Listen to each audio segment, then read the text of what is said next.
পশ্চিমবাংলা বোধহয় ভারতবর্ষের একমাত্র রাজ্য যে রাজ্যে শ্রমিক শ্রেণী সাধারণ মানুষের ধর্মঘট করার যে অধিকার, এটা কিন্তু সংবিধান আমাকে অধিকার দিয়েছে, আমাদেরকে অধিকার দিয়েছে। শ্রমজীবী জনগণ ধর্মঘটের অধিকার, ব্রিটিশ সাম্রাজ্যবাদের বিরুদ্ধে লড়াই করে ভারতবর্ষের শ্রমিক শ্রেণী ধর্মঘটের অধিকার আদায় করেছে। গোটা দুনিয়াতে শ্রমিক শ্রেণী লড়াই করে ধর্মঘটের অধিকার আদায় করেছে, এবং এই ধর্মঘটের অধিকার এখন আমাদের দেশের সংবিধান স্বীকৃত অধিকার। ধর্মঘট করবার আগে অন্ততপক্ষে 14 দিন আগে নোটিশ দিতে হয়। তাহলে এই নোটিশ দেওয়াটা তো মনমানি নয়, নোটিশ দেওয়াটা হলো যে এখনো পর্যন্ত লেবার কোড লাগু ওরা করতে পারেনি।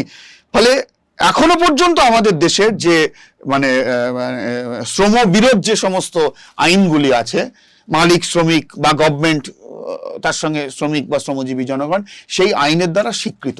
ফলে আইন স্বীকৃত, সংবিধান স্বীকৃত লড়াইয়ের একটা তরিকা, লড়াইয়ের একটা পন্থা, সেটা হলো ধর্মঘট।